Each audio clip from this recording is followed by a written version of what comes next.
Okay. I think we are good to go. So, I just want to welcome everybody tonight.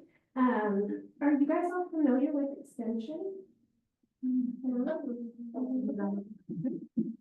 Well, I might do our little plug for extension while you're here so you can learn about us and know that we can be a resource for you. K-State is the first land-grant university, which means that in 1862, President Lincoln signed the Morrill Act into law, which provided for the land-grant system. So his vision was to get the information, the research, the evidence-based information that was going on at the university to the people of that state. So there is an extension office in every county of Kansas. It might look a little different in each county, but just know wherever you guys end up that you can, we have a bookstore online and you can utilize your extension agents.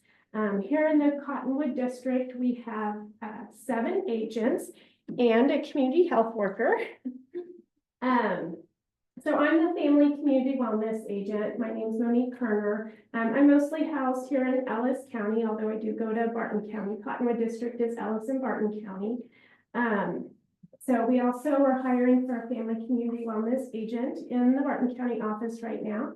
Then we have a horticulture agent. He's also our district director, which is why we have plants growing in the back of the We have 2 ag and natural resource agents. So they mostly work with our farmers, crops, livestock, things like that.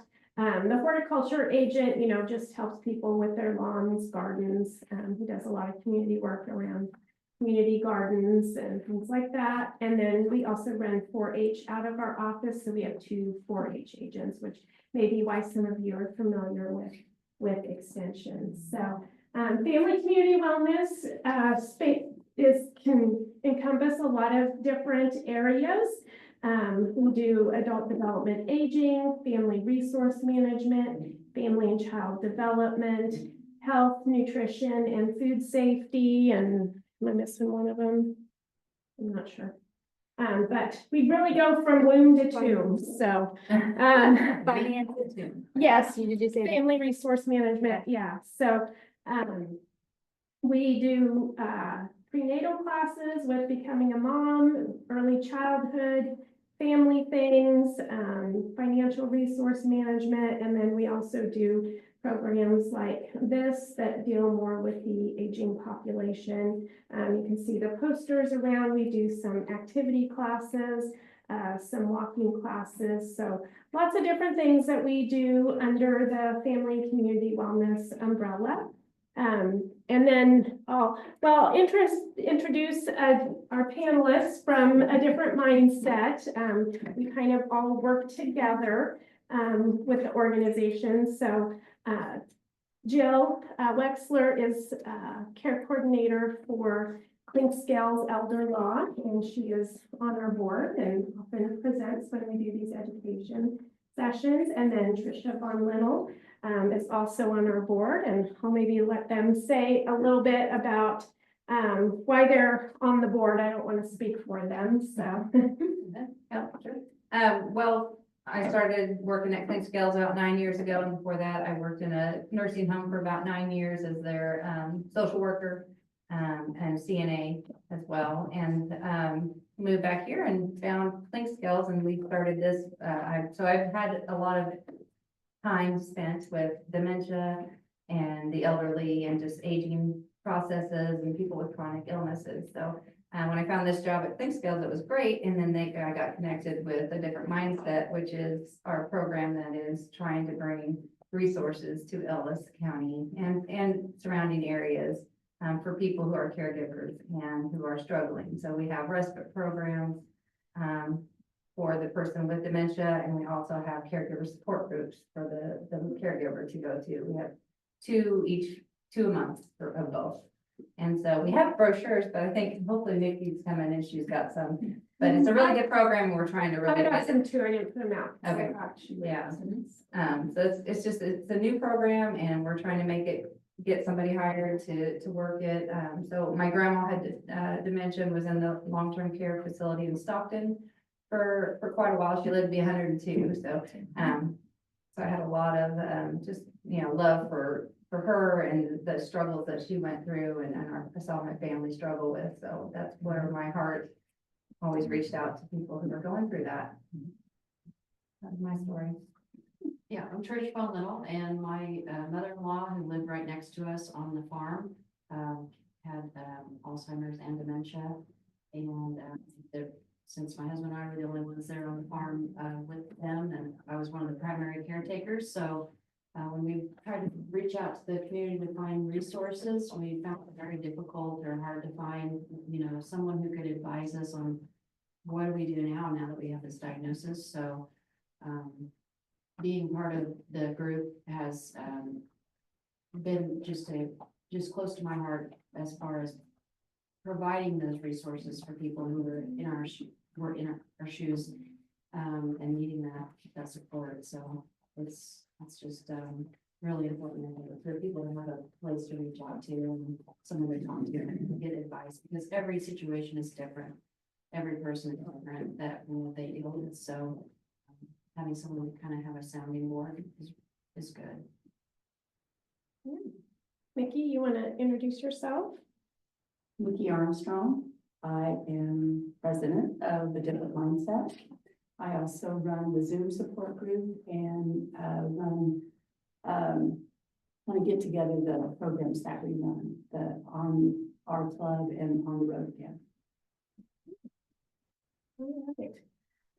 So we've got a few other board members too, but like my personal story, my dad had Pick's disease, which is a type of dementia, and my mom tried to take care of him for about 15 years that he was ill, and so that was a long journey, and I helped take care of him for a little while too, but I saw the toll that it took on caregivers, and so that's what I really love about a different mindset is they really support the caregiver, but they also provide activities for the person affected with dementia as well. So we'll move on. I'll introduce Karissa. She is a volunteer for us right now tonight, but she used to be our family community wellness agent in Great Bend, but she got married and moved to Hayes. So she resigned that position, and she will be our new community health worker come May 1st. So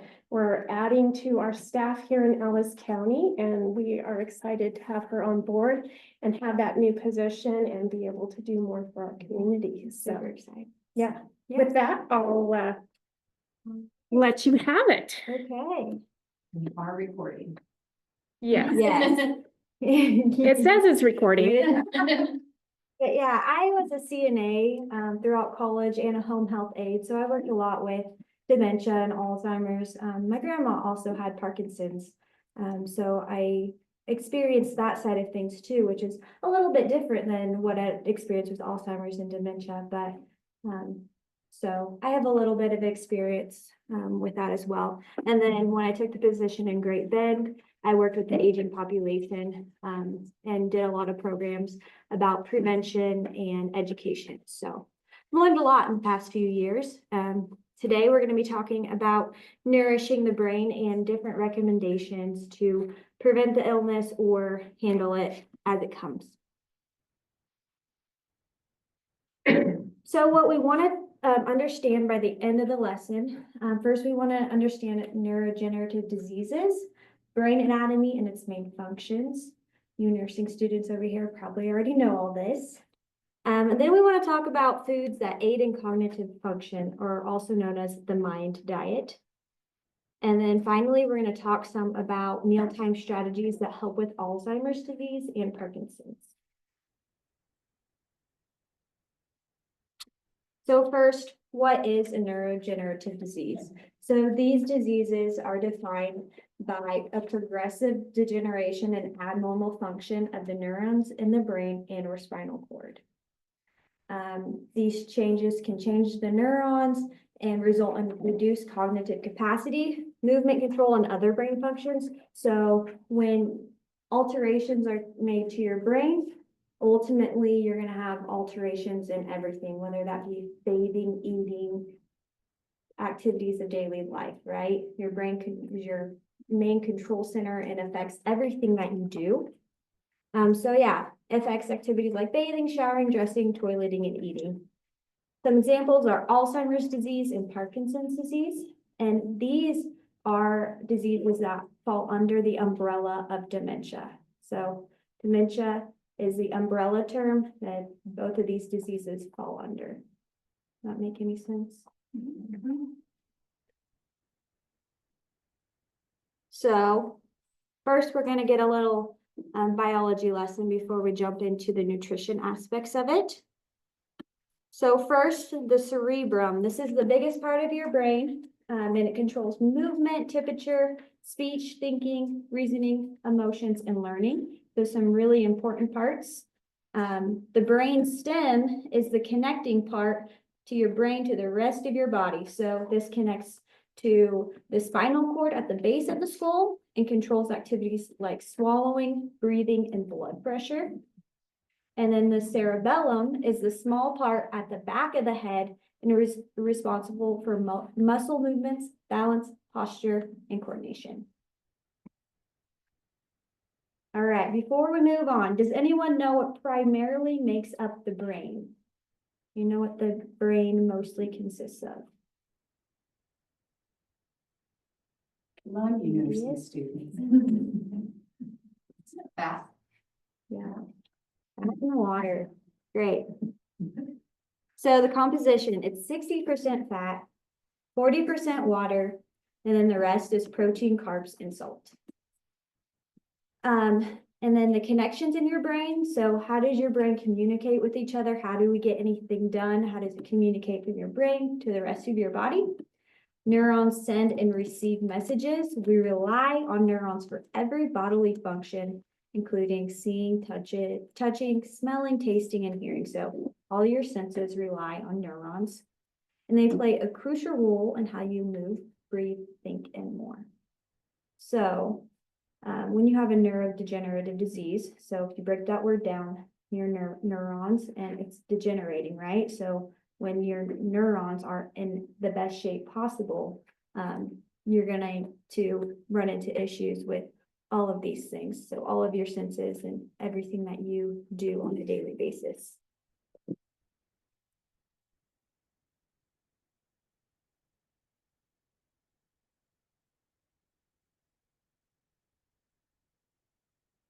Next, we're going to talk a little bit about inflammation. So inflammation is a normal part of the body's response system. And it's usually in response to injury or infection. And it's part of the healing response, right? You guys probably know all about this, more than I do, maybe. And it's an immune response to fight off infection or heal damaged tissue. So when you fall on the ground, you scrape up your knee, you might have red, inflamed, swollen. You might not be able to move your knee as well. That's normal, but it goes away as it heals, right?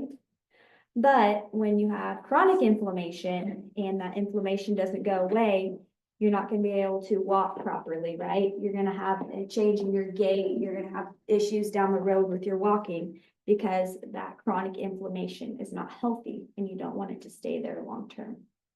So this is the same for your brain. So too many harmful molecules around the brain and neurons can increase inflammation and in the long term might damage neurons and increase the risk of neurodegenerative diseases.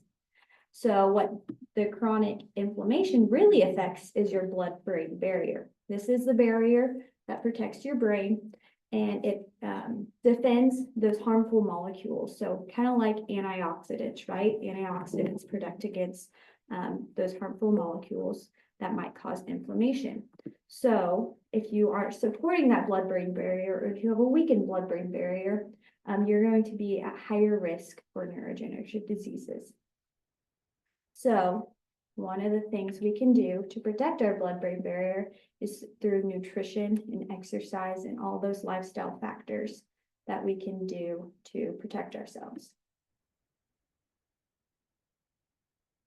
So that's what we're going to talk about next. How does nutrition relate to brain health? Any ideas?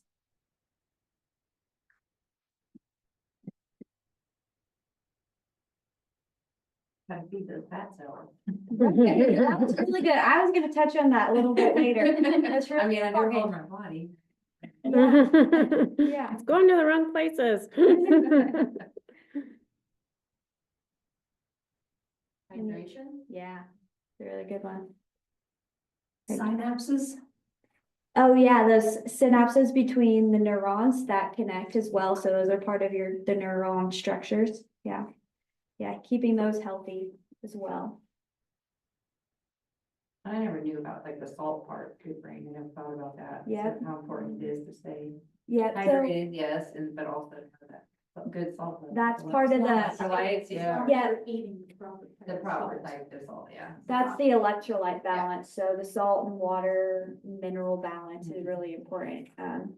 In our American diet, usually we don't have to worry too much about not getting enough salt, but I think you are onto something. If you're focused on a whole foods diet and you're not consuming a lot of excess salts through processed foods, you really want to focus on getting those mineralized salts. So those Much better than. yeah, Like the little girl with the ring with. yeah, the iodized salt. Those have other trace minerals in there that will help balance your electrolytes, which is really helpful for your body. So like magnesium and potassium, all those other ones in there. And if you think about the hydration issue, when people sometimes can be dizzy and lack of hydration, can cause some dizziness and some confusion and stuff. So hydration is really important. Especially when you're taking medications, you may have Absolutely. medication interactions. And then if you're dehydrated on top of that, that's just gonna make it worse for sure. So I don't see water in front of you, water.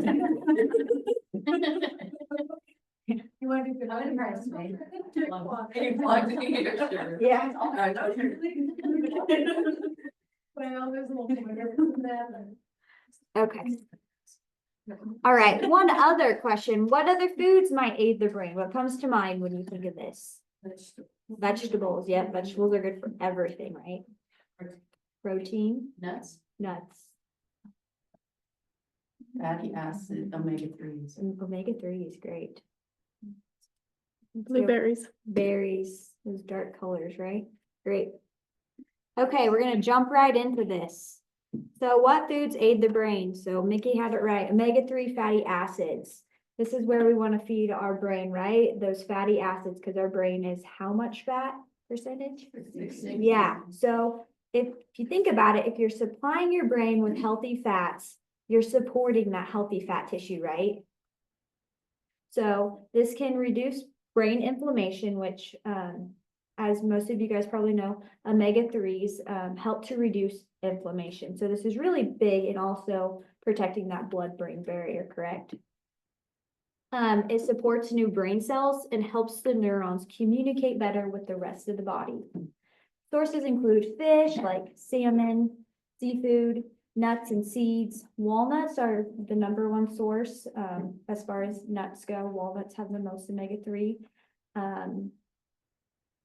Plant oils, so avocado oil, olive oil, and fortified foods. Next, B vitamins, especially folate. So does this ring a bell? Who else needs folate or folic acid? Pregnant women, that's right. And that's because folic acid really plays a huge part in developing that spinal cord, right? And protecting against deformities with that. But also throughout your entire life, getting enough folate is still really important to support that neural health. And this helps to reduce the risk of dementia and slow cognitive decline. Sources include whole grains, legumes, nuts, leafy green vegetables, and eggs.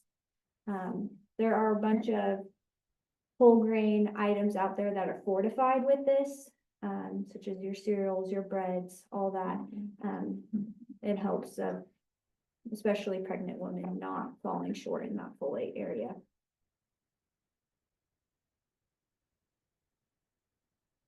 Alrighty. All right, next, vitamin D. Lack of vitamin D can cause memory issues and increase the risk of dementia. So like salmon, sardines, Fortified cereals and fortified milk are great examples.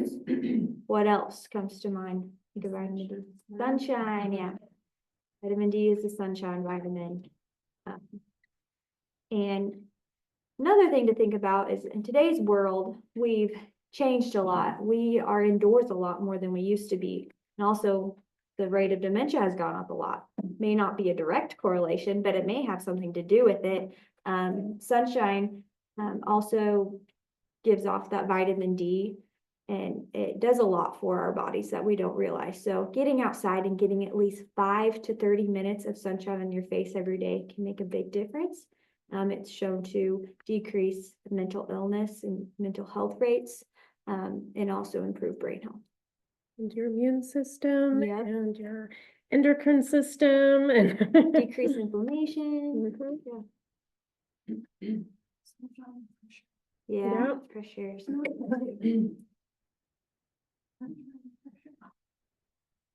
These are all the different examples here. All right, some more turmeric.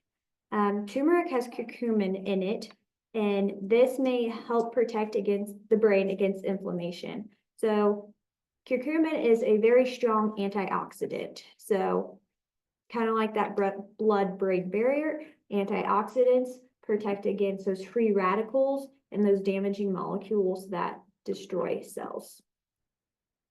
Other herbs and spices that include antioxidants or anti-inflammatory properties: cloves, dried peppermint, rosemary, basil, cumin, and marjoram. And that is in the peppermint family, similar to oregano. And then other antioxidants found in colorful fruits and veggies, tea, spices, and olive oil. These all help keep the brain healthy. Have you guys heard of Eat the Rainbow? That saying before? From Skittles or? I was gonna say, yeah. Yeah. No, Eat the Rainbow is in like whole foods and vegetables. You want to make sure you get a lot of variety of color in your diet because each color indicates a different type of vitamin. So reds are good for your heart health, carrots are good for your eye health. These all have different antioxidants and different vitamins. So if you're getting the whole food source of those vitamins, your body can use them best. So when you take a supplement, a multivitamin, that's great. You're probably getting more of those in than you would be without, but it's most bioavailable, meaning your body can absorb it best throughout whole foods.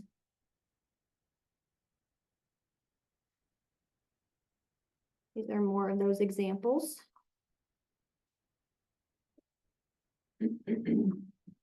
So an eating plan focusing on plenty of fruits and vegetables, moderate amounts of protein, and low amounts of saturated fat and sugar is best for optimizing brain health.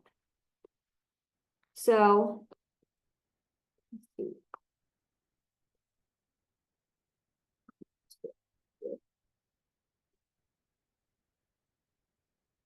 All right, so one other thing I wanted to point out here is it specifies that we want to eat low amounts of sugar. So who here has heard of type 3 diabetes? Yeah, Alzheimer's disease, right?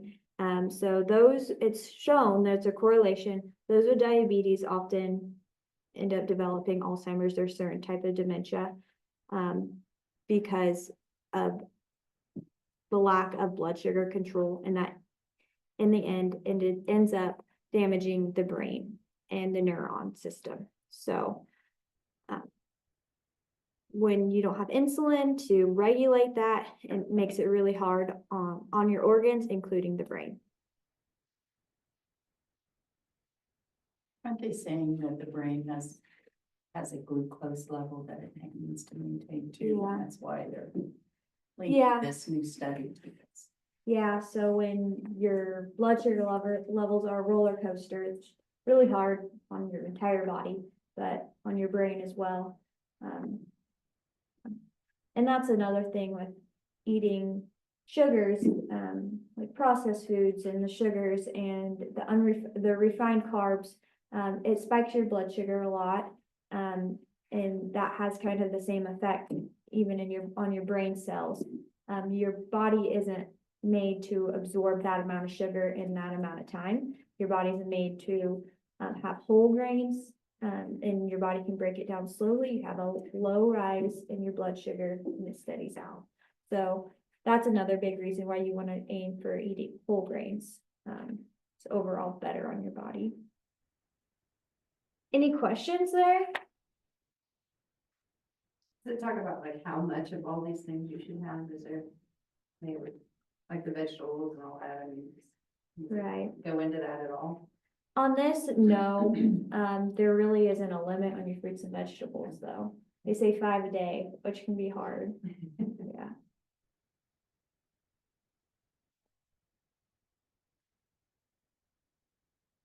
All right, so we're gonna dive into this a little bit more and give some more examples of the kind of foods we were already talking about. This is known as the MIND diet, which what we were just talking about. These are foods that are focused on brain function.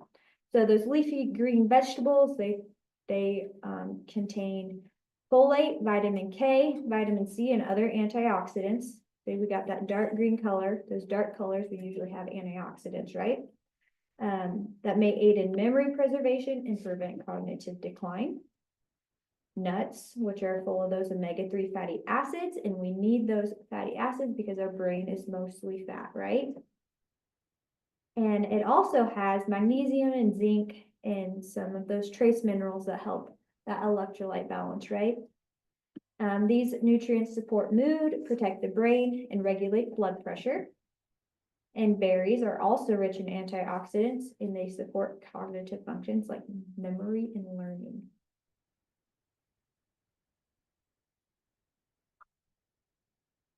The next one is beans, which is probably my favorite one on this list. I think beans are the most underrated food that you can eat. They're high in protein, really good in fiber, and they're really good at helping your body naturally detoxify. So it helps your body eliminate things that aren't supposed to be in your body. So it binds to those things and helps to eliminate, helps your liver function best. Great sources of B vitamins, which also include folate a lot of times. Support blood sugar levels because you have that slow rise in your blood sugar, and they provide steady energy supply to the brain. Have you guys heard of the blue zones before? Say that again? The blue zones. Blue zones. Okay, it's a study of the world's healthiest populations. Well, most of them, not most of them, many of them live to be about 100. Centurions, Most yeah. centurions are in. Yes. these. So where's the blue zones? Ikaria, Greece, Okinawa, Japan, Sardinia. Nicaragua, yeah, Sardinia. I don't know all of them off the top. There's of my one in head. California. Yeah, Nicola, Linda. yeah, There's about 5 of them. Yeah. They eat a lot of beans. yes, they do eat a lot of beans. And they all have like the same similar practices. There's about 5 to 6 top practices that they all really do. They just studied their lifestyle habits, and physical activity is one of them, of course. And a lot of them eat a whole food based diet and includes a lot of beans most of the time. So, And And they're seafood. outside a lot. Most of Seafood. them Seafood are outside. plant-based diet. yeah. And because of where they live, their geography, it encourages them because they climb and, they live in some kind of mountainous areas. And there's a That's the- strong sense of community too. Yes. Mm-hmm. So Okay. they have determined that the people in these zones have the lowest cardiovascular, diabetes, and dementia. Mm-hmm. Maybe they have less stress. Well, Yeah. Hence that socialization Yeah. piece of and it. they have a whole sense of, they have a spirituality component too. It's Yeah. not necessarily a religion, Mhm. but there is but it falls into that community part as well. And they've tried to replicate some of these, like in Singapore and other areas in the US, and coming into cities and seeing if they can replicate part of it.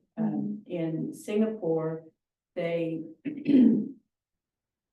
added some community spaces that encouraged people that were out and about just to partake in the physical activities that were in these spaces, like green spaces.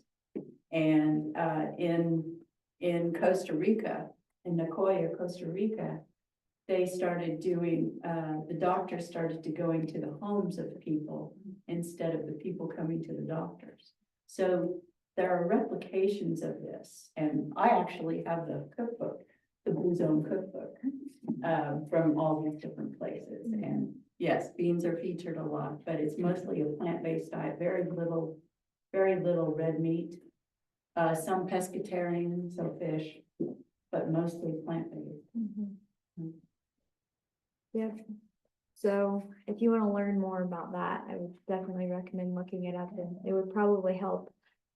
Living that type of lifestyle would also be very beneficial for your mind as well, I can imagine. Actually, there's a Netflix series on it. Yeah, You can. I don't know if if you it's have- still out or not, but that's definitely something to look up. Yeah, Yeah, and there's a book too, yes. but Netflix is always easier to watch than reading it, right?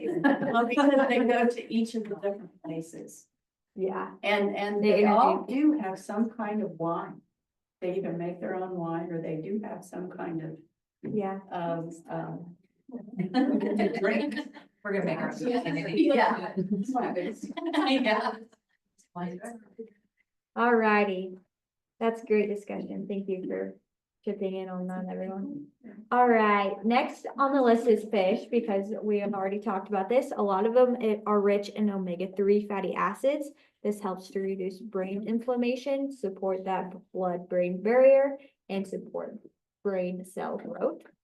Next, poultry, so chicken, and other types of bird like turkey. Great source of iron and zinc, which are used when the brain communicates with the body. Zinc also reduces depressive symptoms as well.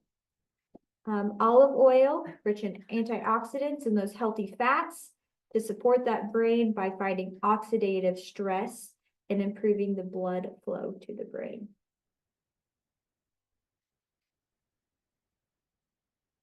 All right, do we have any questions about the nutrition portion of this?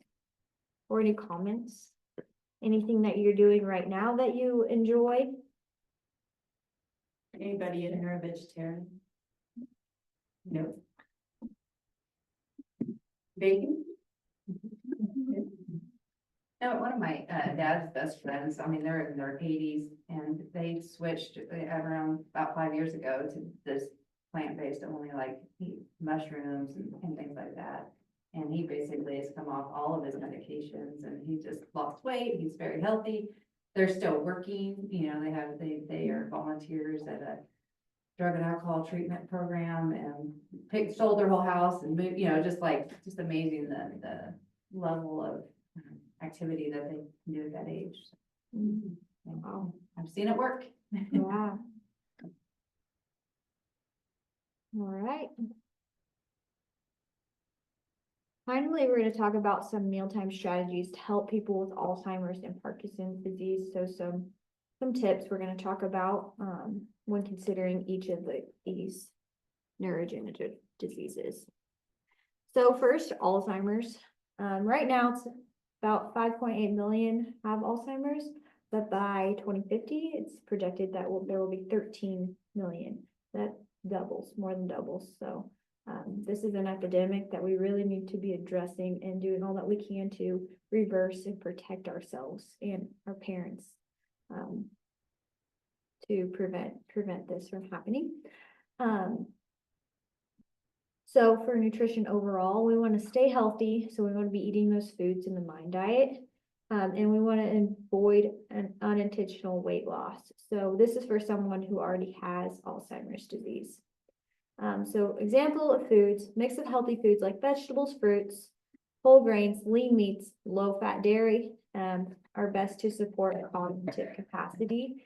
So very similar to that MIND diet, really emphasis on those omega-3 fatty acids and whole foods like berries, all those dark leafy green vegetables. Hydration is also really important because your brain is a lot of water, right? So especially sometimes someone with Alzheimer's disease may have a hard time remembering to pick up their water to drink, or may not be that appealing to just drink plain water. I know for me myself, it's not that appealing to drink straight water a lot of times, so.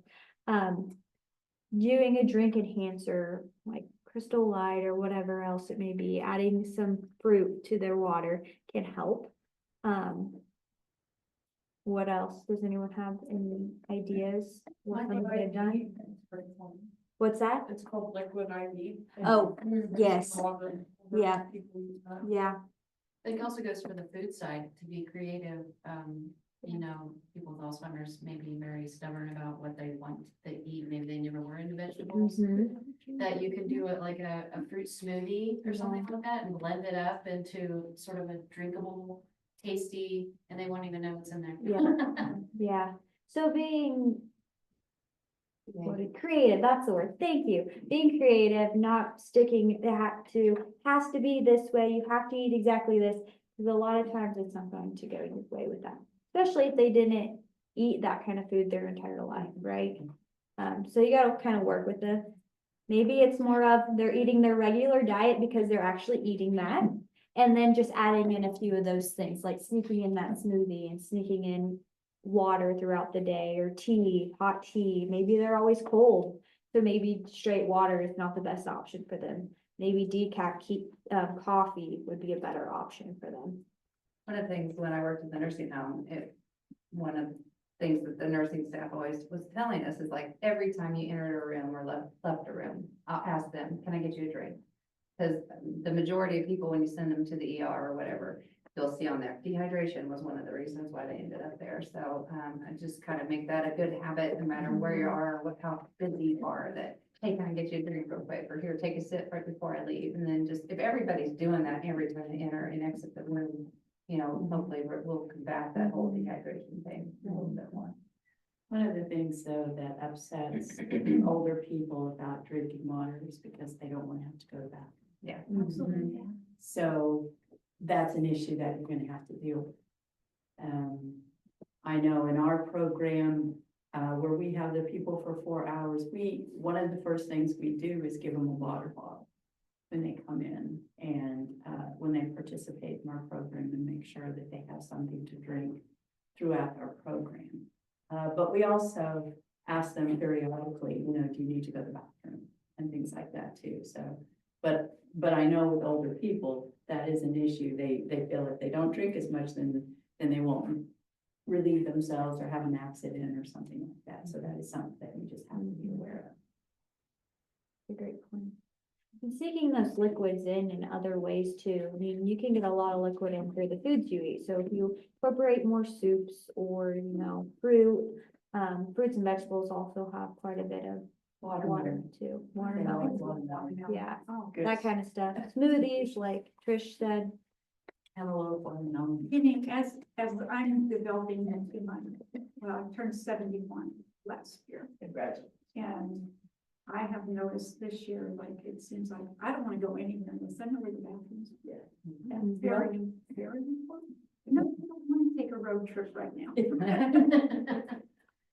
Yeah, and being aware of that, and, I know I made the faux pas during one of our programs that, you know, the gentleman was uneasy, and I didn't know if he just wasn't enjoying the program or what, but then it dawned on me, he has to go to the bathroom.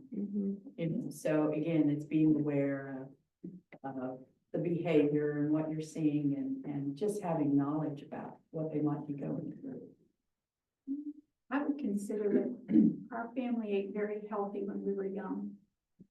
My 5 siblings were really young, but then you go through this where you're a young adult and you're not living at home anymore. I mean, we just weren't allowed to have certain things. They weren't in the house.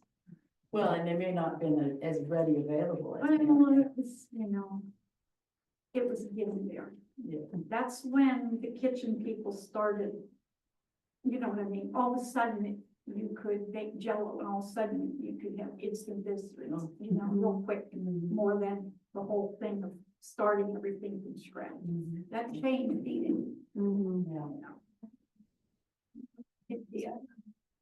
Such things, but I just know some of the symptoms coming on. My mother had it. My My mother father did got, too. my father got ill just being a caretaker. But we had two of us, one of my sisters and I were always there to, yeah. It's just different. Yeah. I don't know how many people know that, but there's a lot of information on eating and nutrition and vitamins on your internet. Tons of it. Yeah.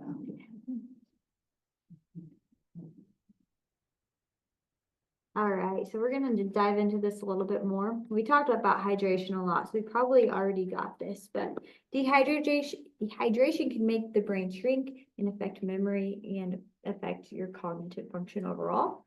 Offering small cups of water and food like soups, nutritionally balanced milkshakes, and smoothies can often aid in avoiding dehydration. And then mealtime, people with Alzheimer's might forget about mealtime or they might refuse because they don't recognize food or their sense of smell and taste are off. And a lot of times people with Alzheimer's disease, this changes the chemistry in your brain. You're not really focused on food or that survival mechanism of hunger. Those hunger cues aren't there as much anymore.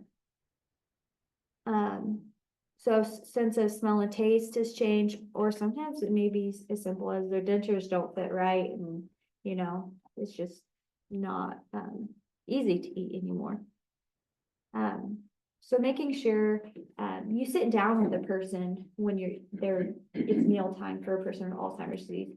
Even eating a meal with them can be super helpful because they're just going off social cues at that point. You're eating, they're eating, right? Or having them sit down with someone else who's eating. So you guys might maybe nurses here in the future, sitting them down with someone else who doesn't have Alzheimer's disease at the table. They get the cue to start eating. Making sure the temperature of the food is right. If it's not warm enough anymore and maybe unappealing, making sure it's not too hot, all those different types of things. Making sure there's a calm atmosphere around the person so they can focus on what's in front of them can be helpful. And putting one type of food in front of them at a time instead of a whole bunch, their entire meal in front of them can be helpful so they can focus on one thing. If they don't like it, you can move on to the next thing, put the next thing in front of them, so. And also having a bunch of food can be very overwhelming, and so smaller portions, or if they are, you know, also having smaller meals multiple times during the day. So instead of just like your normal 3 meals a day, do 5 meals a day in this smaller portion. Yeah. It's very helpful. I mean, they all teach you there's plates that are separated for people with bad eyesight so that they can use the edges and different colors so that they can see the food. A lot of times the vision with dementia changes as well. Depth perception changes. So there's many different things that you can do to help them eat a little bit better. We had one story where the lady, you know, they were getting up from the table all the time because with dementia, you know, that sitting still for a long period of time can be very difficult. And so the family member just learned, like, okay, we're going to do finger food, sandwiches, little sandwiches, and when she gets up, she can take them with her.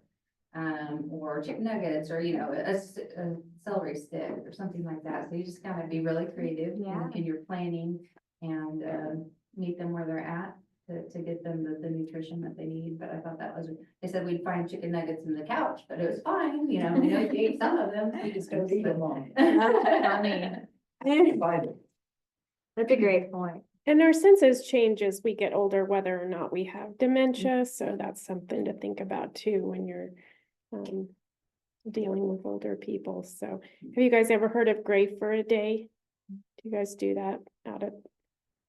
So Gray for a Day, it's like simulating aging. So there's different activities that you can do where you like lose some of your fine motor skills, or you put on glasses to simulate cataracts or glaucoma or different eye diseases, and We give you some tasks to do and you see how challenging it actually is, and helps you build empathy and understand what it's like to age, and can give young people a good reason to take care of themselves. Cause you know, when you're young, you're invincible, right? Yeah, it kind of What is. scared me is getting in one of those stupid full body lifts, you know, and just having people moving you around. Everybody should do that.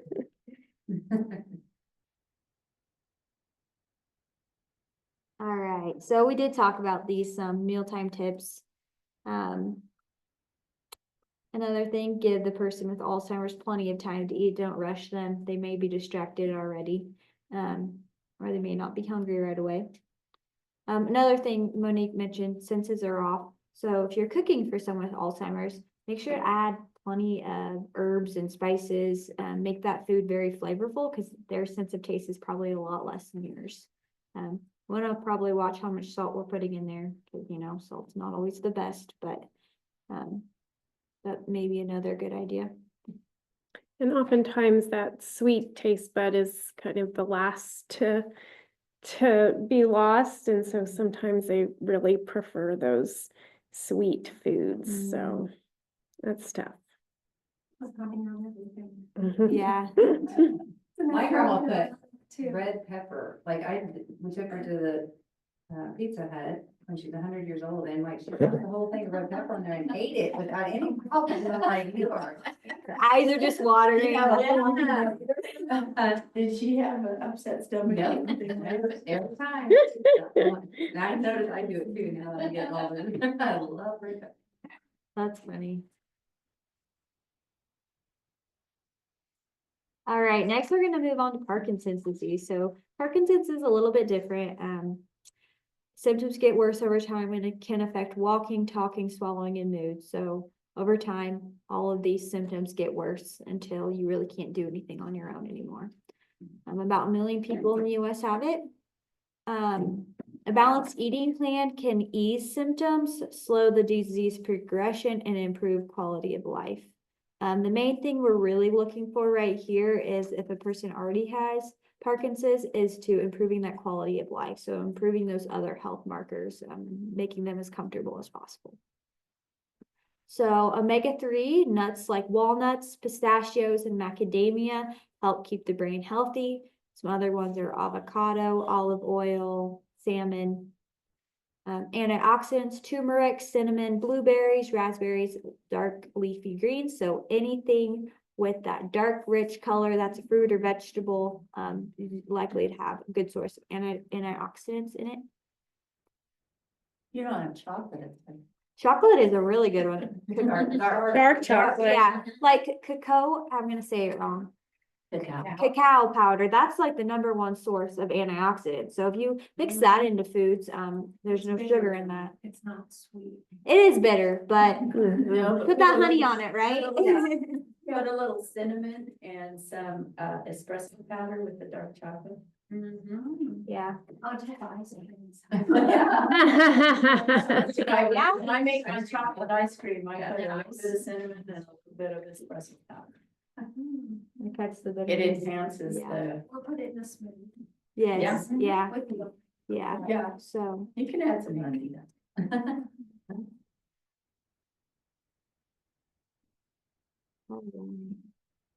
another thing, people with Parkinson's also really struggle with is constipation.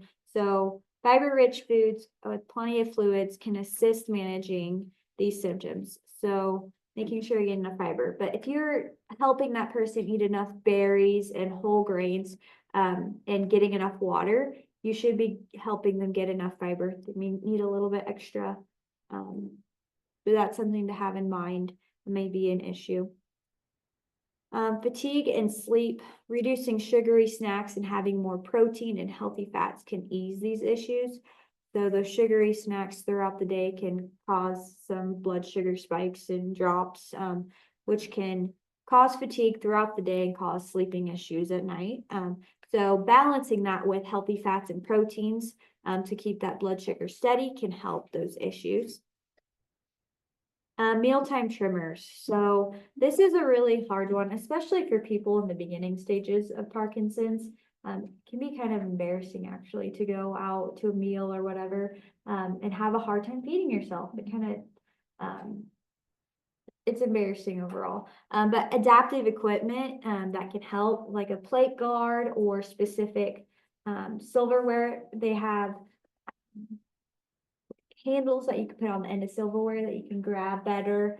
Bowls and plates with such suction cup bases. So this stays on the table, it doesn't move around, so if they're going to scoop something and they hit the bowl or plate, it's not gonna go everywhere. Weighted utensils, swivel spoons, there's a lot of adaptive equipment out there that's worth looking into for that. And we have a place in town, don't we?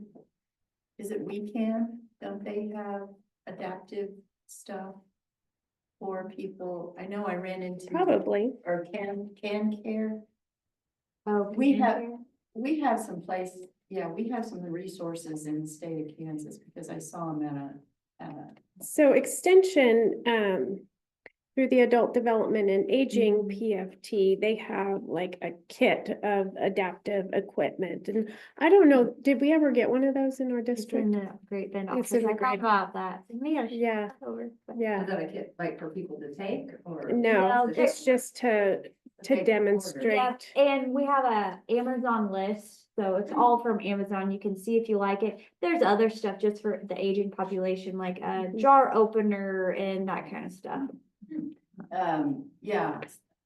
If you, yeah, especially Amazon, if you just type in adaptive, help for aging, they'll come up with things to help people get up off the floor.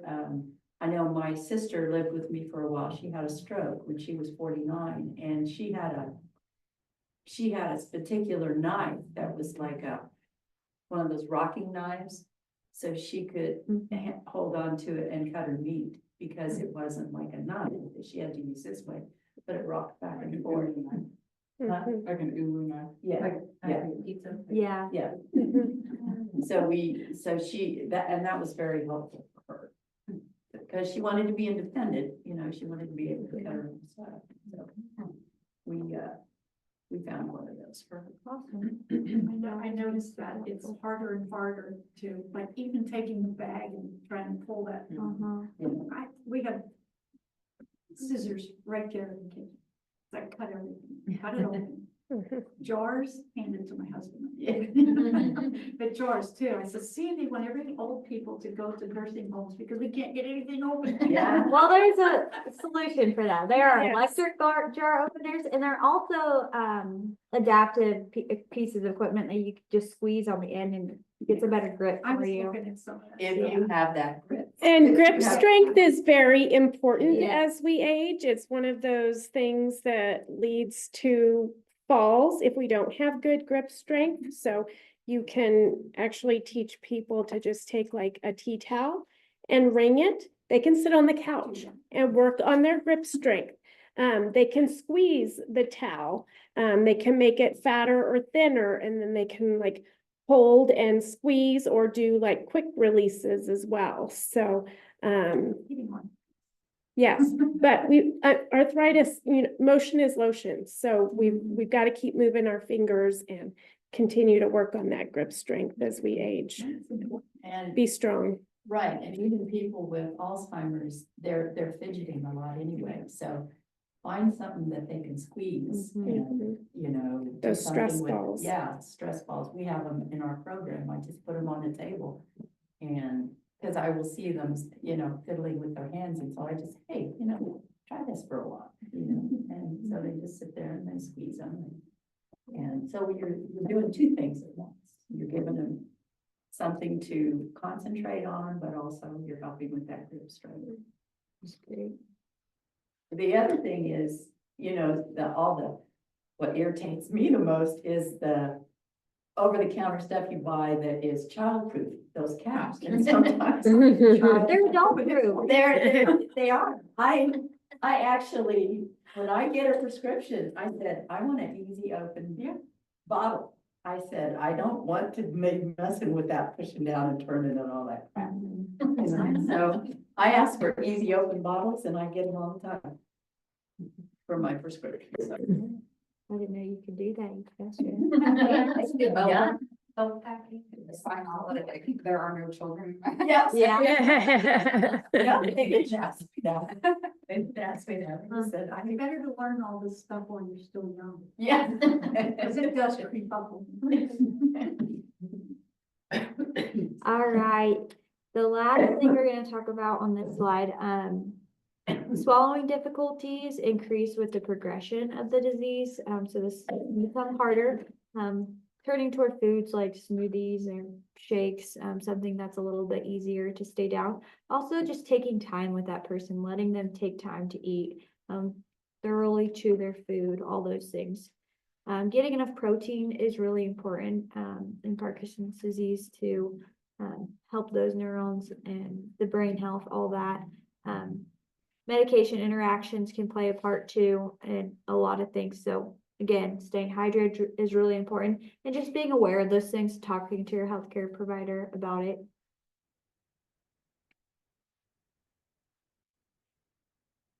All right, takeaway points.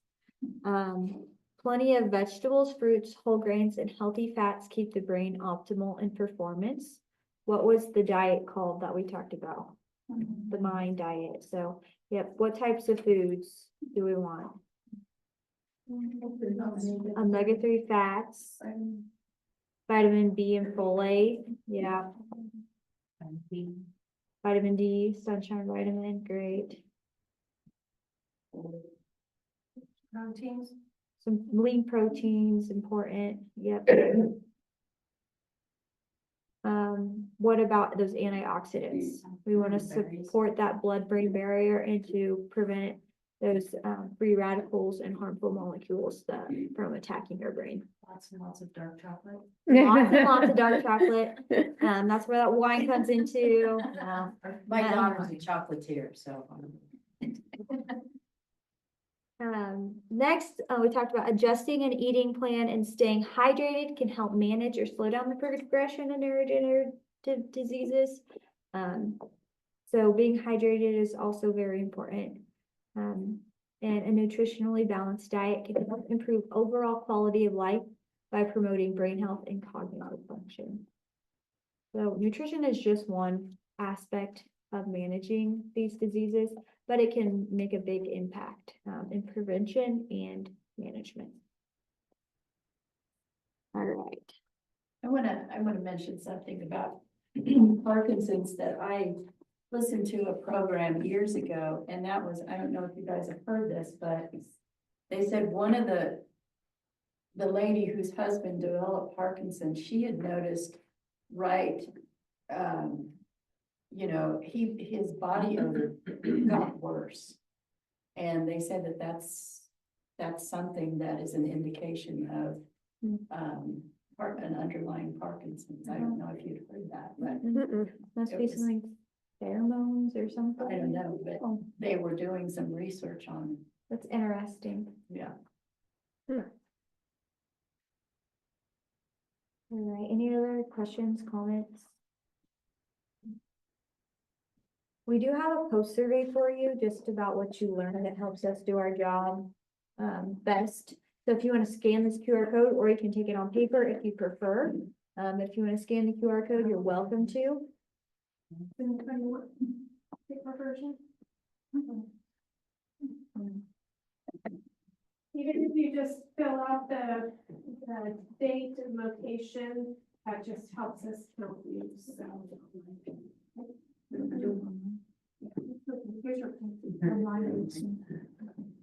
Somebody else from the front. We also have a fundraiser coming up this summer that you folks might be interested. If you guys want to take one and pass it down, called the Wacky Sports Scramble.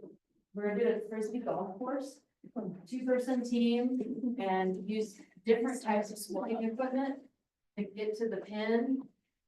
Should be pretty fun. So spread the word to your friends. Yeah.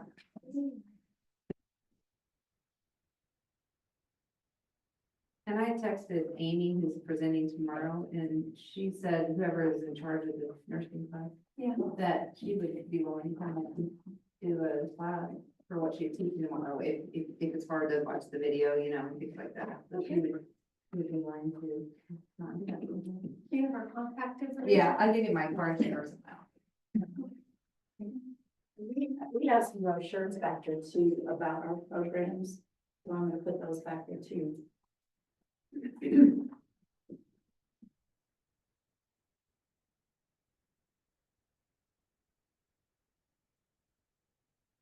I'm also gonna make a plug for one of our programs, Stay Strong, Stay Healthy. I'm starting a class at the end of April. It'll be right here in this room. It's an 8-week strength training class. We do warm-up stretches. We do these 8 exercises, and then we do a cool down and some deep breathing.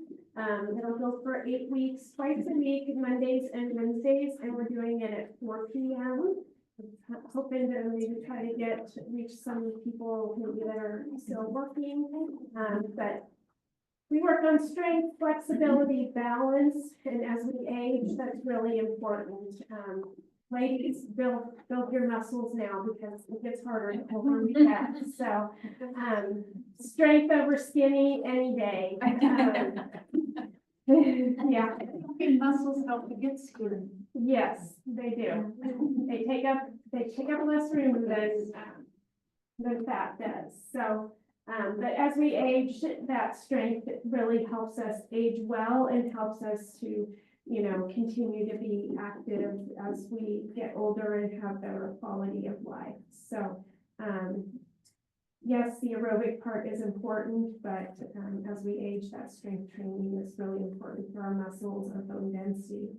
And of course, exercise is really, really good to help prevent dementia too. There's research out there that shows people that are sedentary are at high risk for dementia, which goes along with what we learned about the blue zones, right? As long as we keep moving and are active and, they don't drive everywhere. They walk a lot of places and things are in close enough distance that they can do that. So we got to keep moving. Motion is lotion, and strong people are hard to kill too. So. Not the funniest thing. But just your overall health too. Yeah. I mean, it The helps you more fight. muscle mass you viruses. have, the healthier you are. And lots of times I'll have people maybe that are like, oh, I'm gonna have knee surgery or hip surgery or whatever, and I'm like, then come do Stay Strong before. Get as strong as you can before you go into that surgery. There was a girl who took Monique's class who was supposed to have back surgery. Yeah, And then she ended up canceling her back surgery because she felt so much better. Oh, wow. yeah. Cool.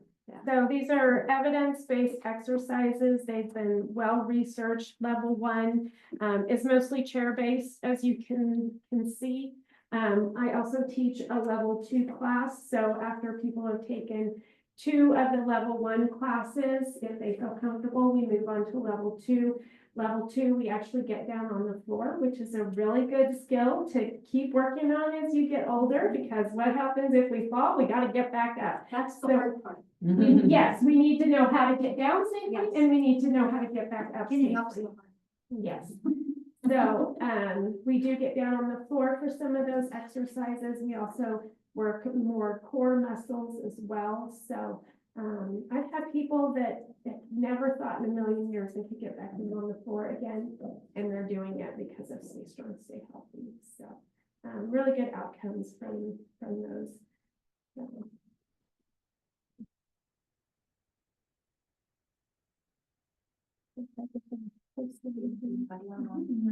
There is, yes. There's something else you can do too. There's one. Start reading the back of any processed food. and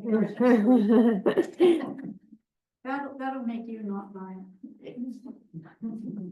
It kind of made me think with the water add-ins and things, just be sure, reading what's on the ingredient list and what you're putting in water. Yes. I can't deal They're with not any bad, part of Right. But some of them No. have things in there that maybe. you Those don't- artificial sweeteners, there's a lot of that in there. Or red dye. Yes, Well, that won't go much longer. yeah. You should Hopefully. really pay attention to your sugar to protein ratio. It should be, your protein ratio should be balanced or somewhat. that's the hardest thing to me. I don't mind vegetables and fruits and stuff, but the protein's the hardest. I'm really not. I think I live on this. Well, I'm a veg eater. I love my chicken. I love a steak every once in a while, but I haven't eaten red meat for a It's a long. lot, I'm sorry, I'm not gonna taint these young women's minds. if you guys were interested in getting the recording or whatever, we don't have anybody's email addresses on here, so. Oh, we didn't retype it. If you want to, I just wanted, if you want anything sent out for tomorrow too, Tomorrow. if you're not going to be here tomorrow, then. If you want tomorrow's recording, She can I send send it it to you? Yeah. Send it us. Yeah, I'll just put my email address and then I'll share it with the whole class. Okay. Yeah. They can watch it when you don't have to do things. Oh, you're not coming, are you gonna miss the fun one? Not the same on Friday though. It's like a slave driver. Yeah. Let me tell you. We had the exam today too. Hating her. Glad you came, yeah, you came. And did you sign it?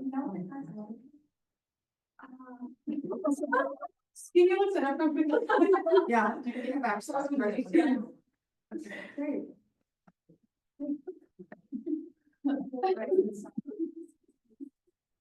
You ever heard of this baby?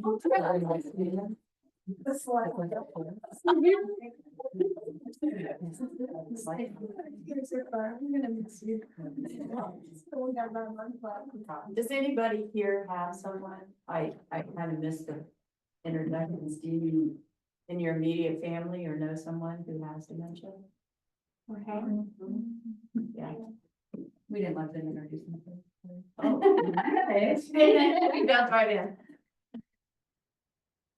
Wrong. That's all. Well, my mother, I recognize my mother had some kind of issue when I was on a trip with them to New Zealand and was with them 24 hours a day for 2 weeks. Came back and she went to, at that time, that was in 2000, there wasn't a lot around to, get a diagnosis in turn, but she went and stayed at this place for a week. And, she was in her mid-70s. And, so she had it for about 15 years before she passed. And I could go back and, even though she was diagnosed in 2000, I could go back and probably go back 3 more years and think, okay, that's what was going on, you know? It wasn't as prominent. I just thought it was the hustle and bustle of the holidays. But now that I think about it, you know, that's kind of what it was. And then I had a sister who had a stroke. And so she had cognitive issues because of that. And then I had a sister who had Creutzfeldt-Jakob's disease, which, do you know what that is? That's related to mad cow. It's one of the 10 dementias. There's 3 different kinds. There's the one with the tainted meat, which is mad cow. There is the familial type, which is genetic. And then there is the sporadic. And my sister had the sporadic type. And she was, it hits people between the ages of 60 and 65. She died when she was 65. She died within a year of her diagnosis. Once you get that diagnosis, and it was spot on. So, it's a neurological disease.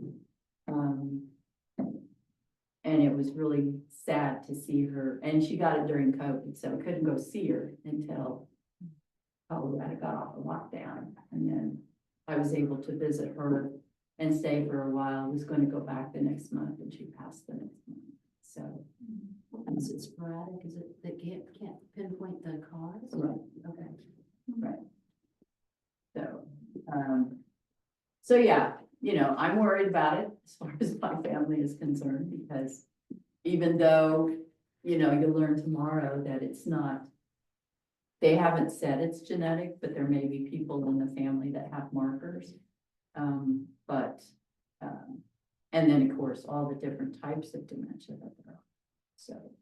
Tell them what is the rate, 1 in 10? 1 in 6. It's 1 in 6 now? It's always been 1 in 6. Really?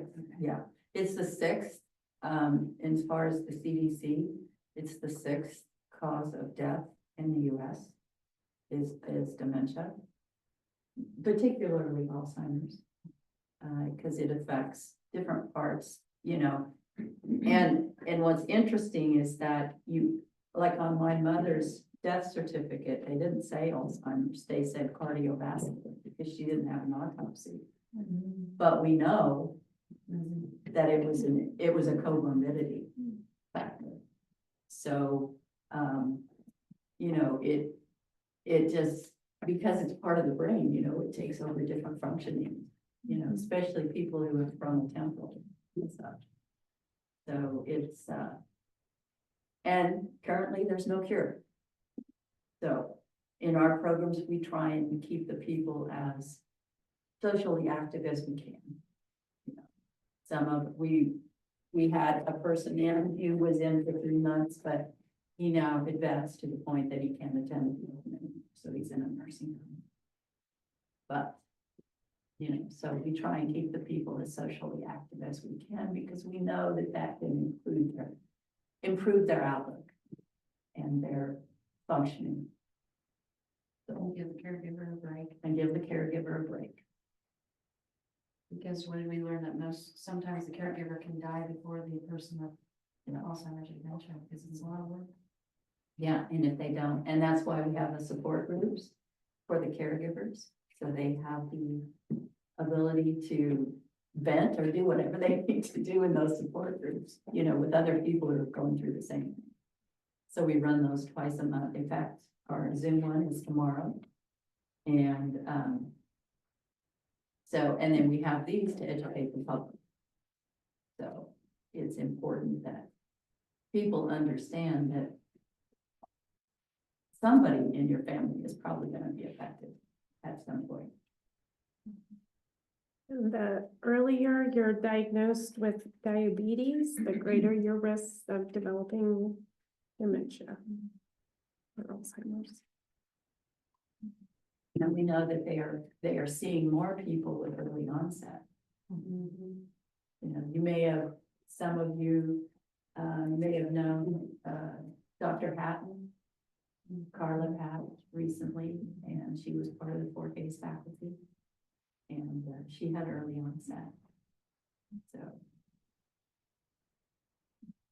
Well, it's interesting because if, you know, with the diabetes, there's more and more juvenile diabetes. Yeah. So that's getting diagnosed earlier in age, then that early onset Alzheimer's makes sense too. Yeah.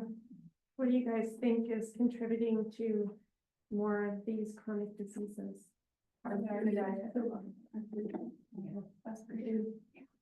What about these? We're sitting more Less active. active. Yeah. Video games. Yeah. I think the social aspect is really important as well, It is. which plays a huge part in mental health, and mental health greatly affects physical health Yeah. too. Always have some friends. Yeah. Well, the phone also, like, we don't connect with people in person as much anymore, which Friends that you see in person and sit down and have a Huge. meal with. It's huge. One-on-one, Yeah, face to face. we think we It's get, getting worse. It's getting worse. You see moms with babies and the baby's crying, so they just give them the phone. I mean, I'm not saying I wouldn't do the same thing if I were in that position. it's so easy. I got restaurants, these kids. Grocery store. Yeah, like my daughter's a teacher and she I was said getting these a kids pin. have no dogs. I just let them try.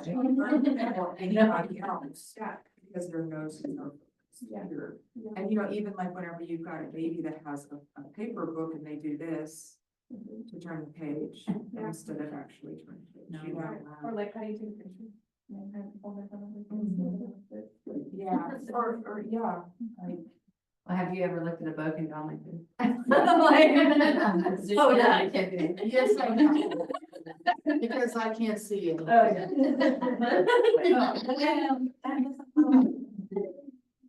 Well, But you yeah, make we are little actually changes. changing milestones, I think, and it's happening quicker than we realize.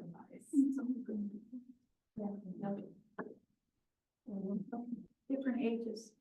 How many vaccines did you have before you started school? Vaccinations, how many? How many?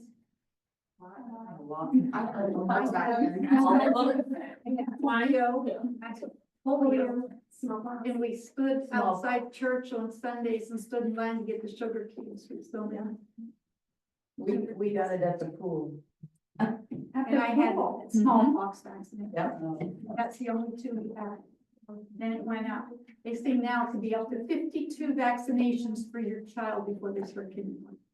I just took my son to the doctor yesterday, cough, and they're, you know, because of the measles thing, they're like, can you mask up when you come in? And they asked if he was up to date on his vaccinations, and I'm thinking, you've done them all, look at his record, but I said, I think I know where it's at, let me grab it. Yeah, it's 2 full pages. Yeah, he's 18.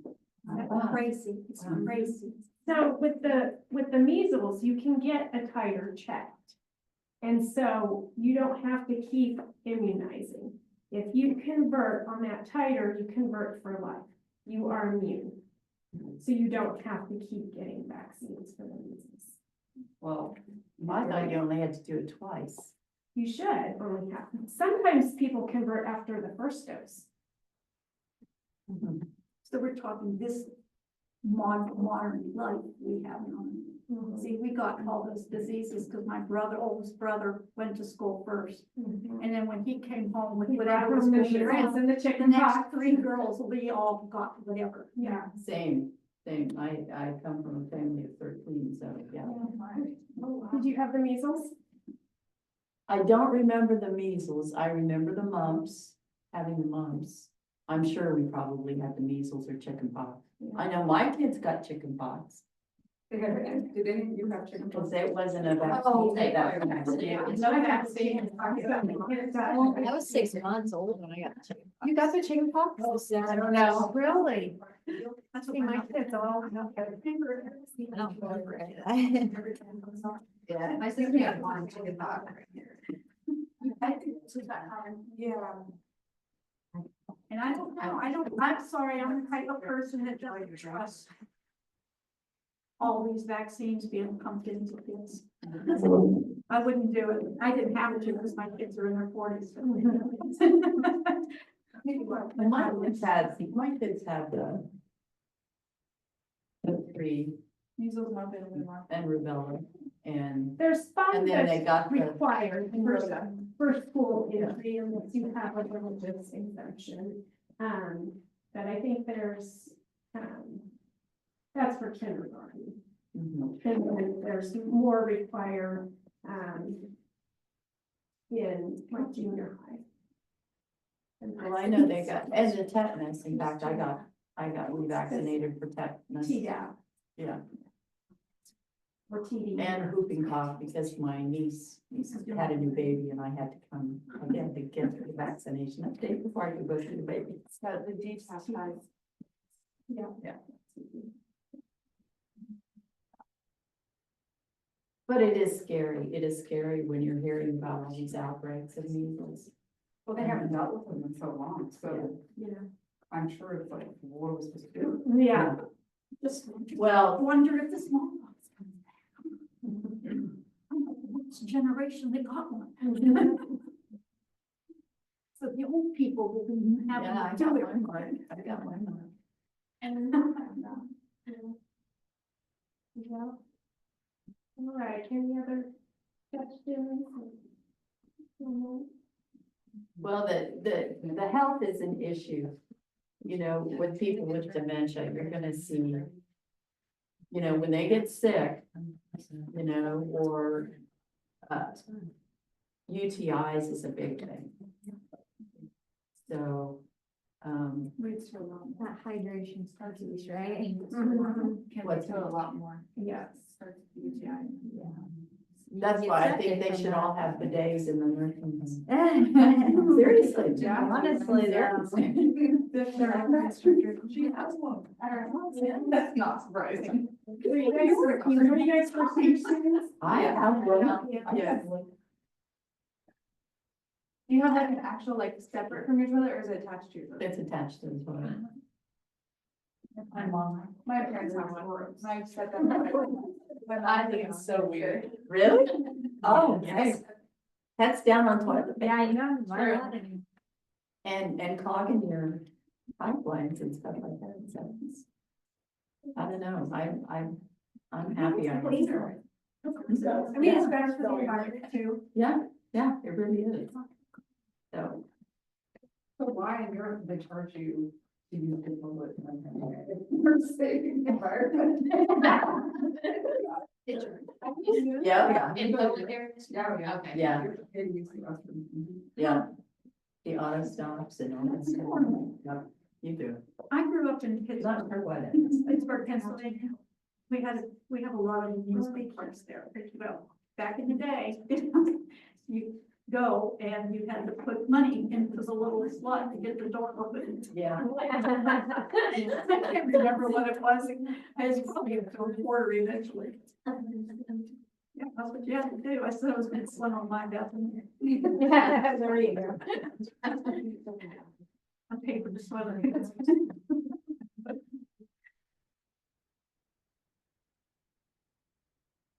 Thank you guys for coming. Feel free to check out the resources at the back. They're all free for you to take, so. Well. Thank you very much for having us. Oh, yeah. I'm glad.